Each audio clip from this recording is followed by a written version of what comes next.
Hoyle نامی ایک شخص ہے، بہت بڑا فلاسفر ہے. اس نے ایک جملہ کہا اور خود رچرڈ ڈاؤکنز نے اس کا یہ جملہ نقل بھی کیا ہے اپنی اس کتاب دا گاڈ ڈیلوژن کے چیپٹر نمبر 4 میں. اور چیپٹر نمبر 4 میں اس نے مین باب ہی یہی باندھا ہے، دا الٹیمیٹ بوئنگ 747. تو وہ کہتا ہے یہ تم کہہ رہے ہو بوئنگ 747 خود بخود بن گئے، تو سب سے بڑا بوئنگ 747 تو خود گاڈ ہے، وہ کیسے خود بخود بن گیا پھر؟ تو وہ بات میں انشاءاللہ ڈسکس کرتا ہوں، یہ آخری وسوسہ تھا اس کا. تو بہرحال فریڈ ہائل کا جو جملہ ہے گولڈن کوٹ، زبردست، یہ میں لفظ بلفظ پڑھ کے سناتا ہوں جو دا گاڈ ڈیلوژن میں بھی اس نے نقل کیا. Probability of life originating on earth is no greater than the chance that a hurricane sweeping through a scrapyard would have the luck to assemble a Boeing 747. Fred Hoyle کہتا ہے کہ اس بات کا امکان کہ زندگی خود بخود زمین پر پیدا ہو گئی، اس سے زیادہ امکان نہیں ہے کہ کوئی ہوائی طوفان چلے اور وہ کوڑے کے ڈھیر سے چیزیں جمع کر کے تو ایک 747 بوئنگ طیارہ تیار کرتے. یہ تو پھر بھی ہو سکتا ہے، اس سے زیادہ مشکل فینومینا جو ہے وہ زندگی کا پروڈیوس ہونا ہے زمین کے اوپر. اور ظاہر ہے کہ ہمیں تو کبھی وہم بھی نہیں آئے گا. میں کہتا ہوں ایون میں یہ دعویٰ کروں کہ یہ بال پوائنٹ خود بخود بن گئی ہے، اس میں سپرنگ لوڈڈ جو یہ اس کی نب موجود ہے اور اس کے اندر جو سیاہی ہے یہ پوری پلاسٹک کی، اور یہ پورا کلک سسٹم ہے اس کے اندر میکینیکل، یہ خود بخود بن گیا. تو کوئی پاگل بے وقوف آدمی بھی میری سٹیٹمنٹ نہیں مانے گا. تو اتنا کمپلیکس سسٹم خود بخود بن گیا. تو وہ فریڈ ہائل نے بڑی زبردست بات کی کہ 747 بوئنگ طیارہ خود بخود کوڑے کے ڈھیر سے کچرا اکٹھا کرے، طوفان چلے، اندھیری چلے، اور وہ ایک 747 جو ایک سال میں تیار ہوتا ہے، بوئنگ کمپنی ایک سال میں تیار کرتی ہے کتنی محنت کے ساتھ، وہ خود بخود بن جائے. تو یہ تو پھر بھی پاسبل ہو سکتا ہے، لیکن انسان کا پیدا ہونا جاندار کا روئے ارض پہ، اس کی پروبیبلٹی اس سے بھی کم ہے. لیکن رچرڈ ڈاؤکنز نے بجائے اس کی یہ بات ماننے کے اس کا مذاق اڑایا، اور اس نے کہا کہ for the sake of argument ہم ایگری کرتے ہیں کہ 747 کبھی بھی خود نہیں بن سکتا، اتنی محنت سے یہ طیارہ بنتا ہے. تو پھر اس نے آگے سے وہ شیطنت والا سوال کیا. اس نے کہا سب سے بڑا بوئنگ 747 تو خود گاڈ ہے. یہ زندگی اتنی کمپلیکس ہے کہ بغیر کسی کے بنائے نہ انڈا بن سکتا ہے نہ کوئی زندہ جاندار. یہ اتنی پیچیدہ اور کمپلیکس زندگی ہے، یہ بغیر کسی کے بنائے نہیں بن سکتی. تو اس کو بنانے والا تو اس سے بھی زیادہ کمپلیکس ہوگا. For the sake of argument بات بڑی زبردست ہے. اس کو بنانے والا تو اس سے بھی زیادہ کمپلیکس ہوگا. وہ خود بخود اگر بن سکتا ہے تو یہ زندگی بھی خود بخود بن سکتی ہے. تو ہم کہتے ہیں کہ for the sake of argument ہم بھی ایگری کرتے ہیں کہ ہم جس کریٹر کی بات کر رہے ہیں بالفرض اس کو بھی کسی نے بنایا ہے، کسی ایسے کریٹر نے جو اس سے بڑا الٹیمیٹ بوئنگ 747 ہے.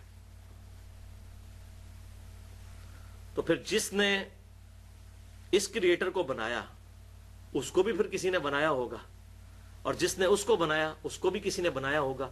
تو یہ ایک فیکٹوریل پرابلم شروع ہو جائے گا انفینٹ تک، کہ اس کے بنانے والے کو بھی کسی نے بنایا، اس کے بنانے والے کو بھی کسی نے بنایا. تو اس کا تو اینڈ ہی کوئی نہیں ہوگا. جبکہ دوسرے اینڈ پہ ریالٹی ہے کہ ہم سب موجود ہیں. یہ تھیوری نہیں ہے، ہم سب موجود ہیں، ہمارا کریٹر ہے. اچھا ہمارے کریٹر کا بھی کوئی کریٹر، اس کا بھی کوئی کریٹر، اس کا بھی کوئی کریٹر، تو یہ بات کہیں رکے گی نہیں. میتھمیٹیکلی یہ رانگ سٹیٹمنٹ اور illogical ایک فنکشن بن جائے گا، سوائے اس کے کہ یہ بات مان لی جائے کہ کوئی ایک کریٹر ایسا ہے کہ جس سے پہلے کوئی کریٹر نہیں تھا، وہ تھا ہمیشہ سے، اور اس سے یہ ساری کی ساری چیزیں اوریجنیٹ ہوئیں. تبھی تو یہ ایکویشن مکمل ہوگی کہ ہمارے بنانے والے کو کسی نے بنایا، اس کو کسی نے بنایا، اسی نے کسی نے. تو الٹیمیٹلی کسی ایک کریٹر تک ہم پہنچیں گے کہ جسے کسی نے نہ بنایا ہو، تبھی یہ ایکویشن مکمل ہوگی. تو بھائی وہی تو ہے لم یلد ولم یولد، جو کسی سے جنا نہیں گیا، لم یلد ولم یولد. اور قربان جاؤں آپ صلی اللہ علیہ وسلم کے، بخاری اور مسلم کی متفق علیہ حدیث ہے، آپ صلی اللہ علیہ وسلم نے ارشاد فرمایا کہ ایک زمانہ آئے گا کہ لوگ آپس میں یہاں تک سوال کریں گے کہ یہ کائنات اگر اللہ نے بنائی ہے تو اللہ کو کس نے بنایا ہے. تو رچرڈ ڈاؤکنز کی کتاب پڑھ کے تو مجھے وہ یقین آیا کہ واقعی آپ صلی اللہ علیہ وسلم نے سچ فرمایا تھا. اور ایک اور حدیث بخاری اور مسلم کی ہے، اس میں آیا کہ شیطان آتا ہے انسان کے پاس، وہ کہتا ہے یہ چیز کس نے بنائی، یہ کس نے بنائی. الٹیمیٹلی پوچھتا ہے اللہ کو کس نے بنایا. جب یہ کہے تو تم کہو اعوذ باللہ من الشیطان الرجیم اور اللہ کی پناہ حاصل کر لو. لیکن اس کا ایک ترک صحیح سند کے ساتھ سنن ابی داؤد میں انٹرنیشنل نمبرنگ کے مطابق 4723 اور سنن نسائی الکبریٰ میں 10497 نمبر حدیث ہے. بہترین یہی حدیث ہے کہ شیطان آ کے سوال کرتا ہے تو اس میں آپ صلی اللہ علیہ وسلم نے فرمایا کہ تم کہو فقولوا اللہ احد اللہ الصمد لم یلد ولم یولد ولم یکن لہ کفوا احد.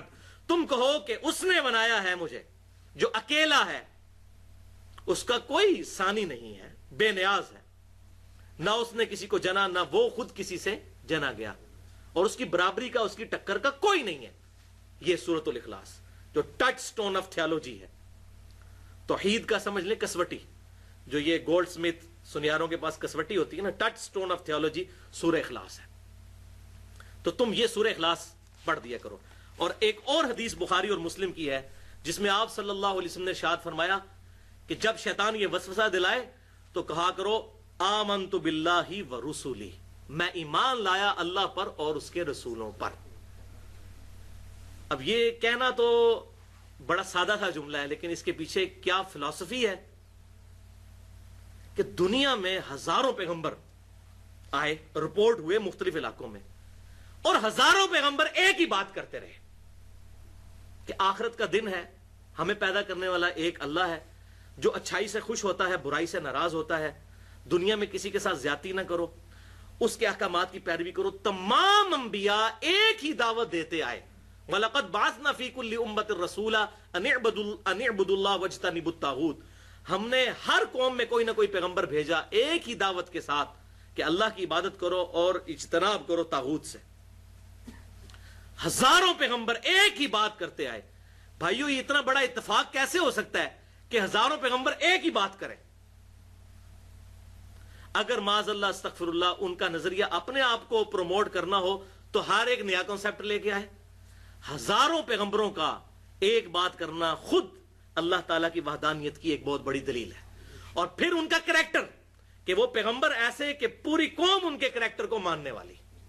ہزاروں پیغمبر مختلف قوموں میں ہر جگہ ان کا کریکٹر ایک اور سب ایک بات کریں. اتنا بڑا حسن اتفاق کیسے ہو سکتا ہے؟ اس کی تو زیرو پروبیبلٹی ہے. تو اب آپ کو بات سمجھ آئی ہے بخاری اور مسلم کی کہ جب شیطان وسوسہ دلائے تو کہو آمنت باللہ ورسولہ، میں ایمان لایا اللہ پر اس کے رسولوں پر. ہزاروں سچے پیغمبر جھوٹی بات نہیں کرتے جن کا کریکٹر انسانیت نے مانا ہوا ہے.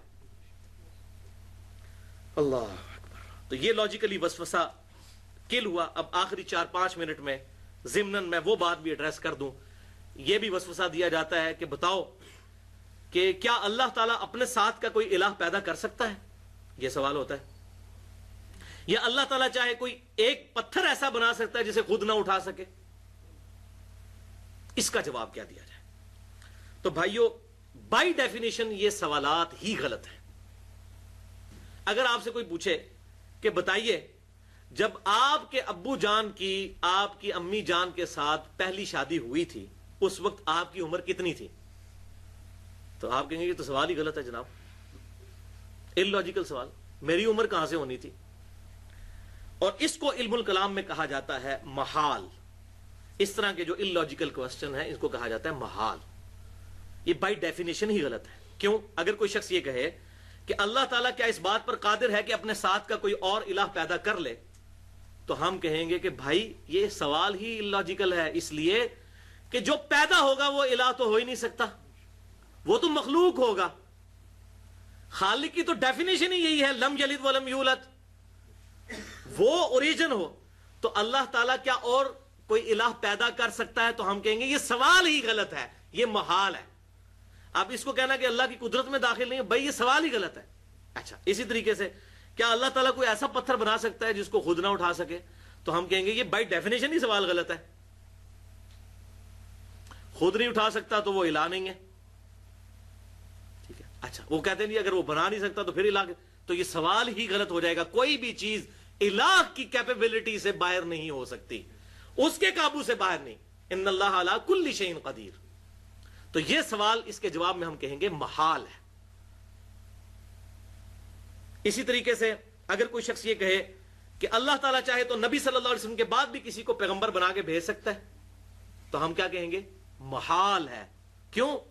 قرآن پاک نے فیصلہ کر دیا ما کان محمد ابا احد من رجالکم ولکن رسول اللہ وخاتم النبیین. خاتم بھی ہے اور خاتم بھی ہے، دونوں چیزیں قرآن میں بھی احادیث میں بھی آیا. تو اب یہ خاتم نبوت کی ڈیفینیشن کے منافی ہو جائے گا کہ اللہ تعالیٰ کوئی اور پیغمبر بھیج دے. انہیں جی اللہ تعالیٰ چاہے تو کر سکتا ہے، تو ہم کہیں گے نہیں. کیوں؟ قرآن میں آیا لا تبدیل لکلمات اللہ. اللہ کے کلمات نہیں بدلتے، جو کلمات بدل دے وہ اللہ نہیں ہے، اور جو اللہ ہے وہ کلمات نہیں بدلتا. جو جھوٹ بولے وہ اللہ نہیں ہے، اور جو اللہ ہے وہ جھوٹ بولتا نہیں ہے. کوئی بھی نٹوریس کوالٹی اللہ تعالیٰ کے ساتھ منسوب نہیں کی جا سکتی. کیا اللہ تعالیٰ جھوٹ بولنے پر قادر ہے؟ ہم کہیں گے کہ یہ سوال ہی غلط ہے. ٹھیک ہے. اسی طریقے سے کیا اللہ تعالیٰ چاہے تو موسیٰ علیہ السلام کو دوزخ میں اور فرعون کو جنت میں بھیج دے؟ تو ہم کہیں گے محال ہے. تو یہ ہوگی محال کی ٹرم. اور دوسری ٹرم ہے مقدور، اس کے اپوزٹ.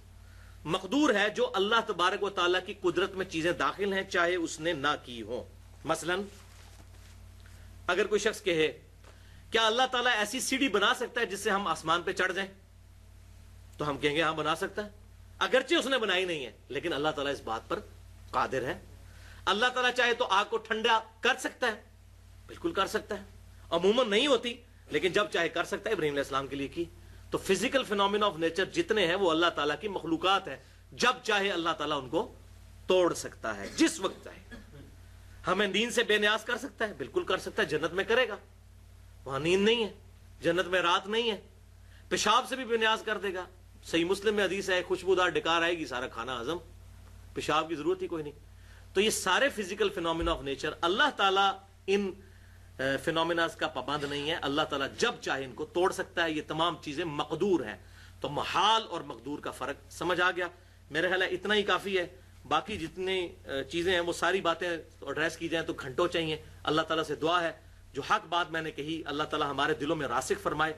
اگر جذبات میں میرے منہ سے کوئی غلط بات نکل گئی تو اللہ تعالیٰ ہمارے دلوں سے محو کر دے. ہمیں کتاب و سنت کی تعلیمات پر عمل کر کے دوسرے بھائیوں تک پہنچانے کی توفیق عطا فرمائے.